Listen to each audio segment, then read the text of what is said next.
Update news தெரிஞ்சுக்கொள்ள V star சேனலை subscribe பண்ணுங்கள். அப்படியே அந்த பெல் பட்டனையும் ப்ரெஸ் பண்ணுங்கள்.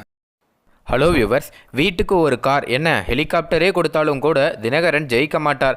ஏன்னா அவர் தான் ஆட்டத்திலேயே இல்லையே என அமைச்சர் ராஜேந்திர பாலாஜி கலாய்த்துள்ளார். ஸ்ரீவில்லிபுத்தூர் தென்காசி நாடாளுமன்ற வேட்பாளரை அறிமுகப்படுத்தும் கூட்டம் நடைபெற்றது.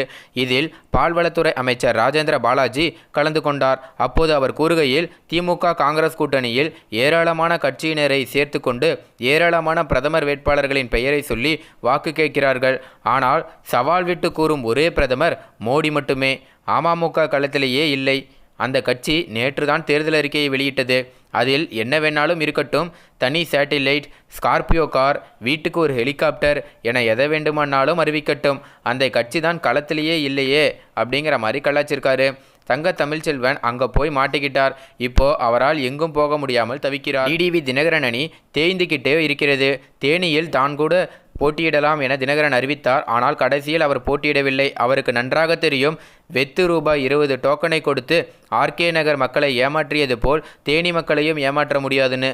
விரைவில் அமமுகவுக்கு மூடு விழா நடத்தப்படும். அங்கிருப்பவர்கள் மீண்டும் அதிமுகவுக்கே வந்துவிடுவர். கமலஹாசன் கட்சிக்காரர்களை எங்கேயாவது பார்க்க முடிகிறதா? அவங்க 10க்கு 10 அறையில் ஆலோசனை நடத்தி வேட்பாளர்களை அறிவிக்கிறாங்க. அந்த அளவுக்கு கமலஹாசன் கூட்டத்தை கூட்ட முடியுமா என ராஜேந்திர பாலாஜி அவர்கள் கூறியுள்ளார். மேலும் தேர்தல் நடக்க பார்த்தீங்கன்னா இன்னும் 1 மாத காலம் தான் இருக்குது. அதுக்குள்ளே எல்லாருமே பார்த்தீங்கன்னா பிரச்சாரத்தை தொடங்கிட்டாங்க அப்படின்னே சொல்லலாம். எல்லாருமே ஒரு சில ஊர்களில் பார்த்தீங்கன்னா பிரச்சார தேதியை குறிப்பிட்டு அவங்கவுங்க ஊரில் வந்து பிரச்சாரம் பண்ணிகிட்டு இருக்காங்க.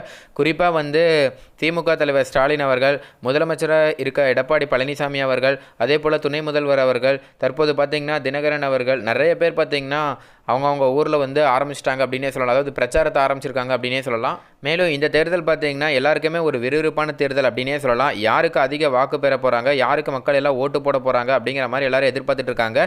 மேலும் இந்த தகவல் குறித்து உங்களோட கருத்து என்ன அப்படிங்கிறத கீழே கமெண்ட்டில் பதிவு பண்ணுங்கள். மேலும் இந்த தகவல் உங்களுக்கு பிடிச்சிருந்துச்சுன்னா மறக்காமல் லைக் பண்ணி ஷேர் பண்ணுங்கள். இதே போல் பல தகவலை தெரிஞ்சுக்கல நம்ம சேனலை உடனடியாக சப்ஸ்கிரைப் பண்ணுங்கள். தேங்க்யூ.